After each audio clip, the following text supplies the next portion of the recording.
ब्रह्मांड निर्विवाद रूप से विशाल है और हमारे दृष्टिकोण से ऐसा लग सकता है कि पृथ्वी हर चीज के बीच में है।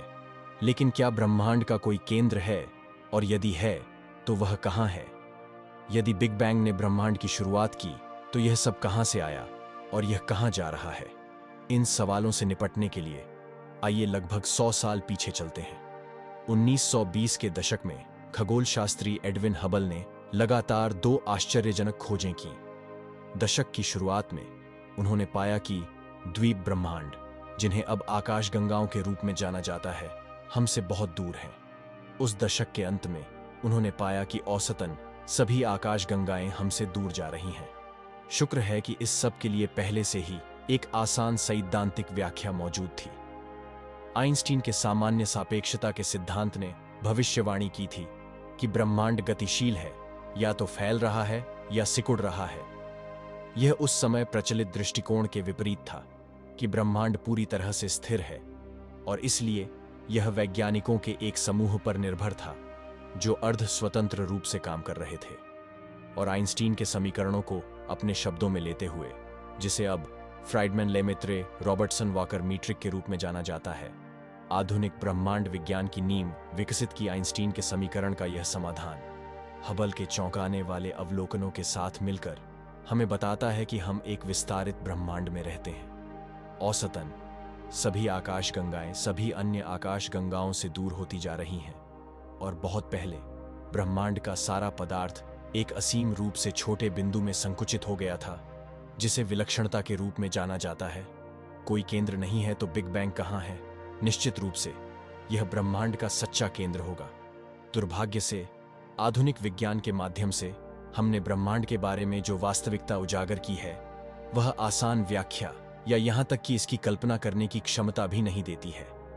ऐसा इसलिए है क्योंकि ब्रह्मांड का कोई केंद्र नहीं है, कोई किनारा भी नहीं है। ब्रह्मांड कहीं से भी फैल नहीं रहा है और यह किसी भी चीज में फैल नहीं रहा है। सबसे पहले आइए किनारे से निपटें। परिभाषा के अनुसार ब्रह्मांड में वे सभी चीजें शामिल हैं जो कभी भी हो सकती हैं। किनारे वे चीजें हैं जो एक क्षेत्र को दूसरे से अलग करती हैं। लेकिन अगर ब्रह्मांड में सभी क्षेत्र शामिल हैं तो कोई किनारा नहीं हो सकता। इसका मतलब है कि ब्रह्मांड असीम रूप से बड़ा हो सकता है और अनंत स्थान के केंद्र की ओर इशारा करना असंभव है। दूसरी संभावना यह है कि ब्रह्मांड वास्तव में सीमित है, लेकिन इसका मतलब यह होगा कि बहुत बड़े पैमाने पर जो हम देख सकते हैं उससे कहीं ज्यादा बड़ा ब्रह्मांड अपने आप पर वापस मुड़ जाता है।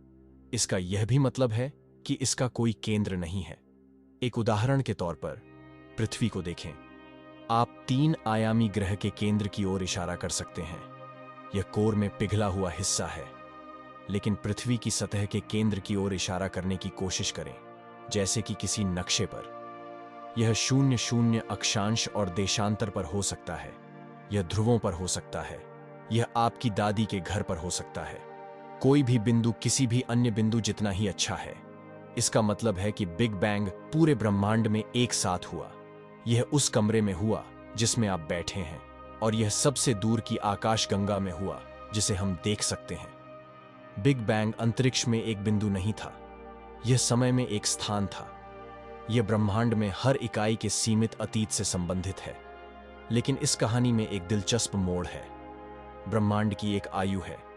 यह लगभग 13.77 बिलियन वर्ष पुराना है, और चूंकि प्रकाश की गति इतनी ही तेज है, इसलिए ब्रह्मांड का केवल एक छोटा सा हिस्सा ही हमारे लिए प्रकाशित है।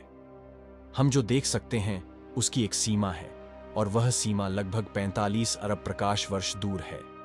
यह इसलिए संभव है क्योंकि ब्रह्मांड प्रकाश की तुलना में तेजी से फैलता है।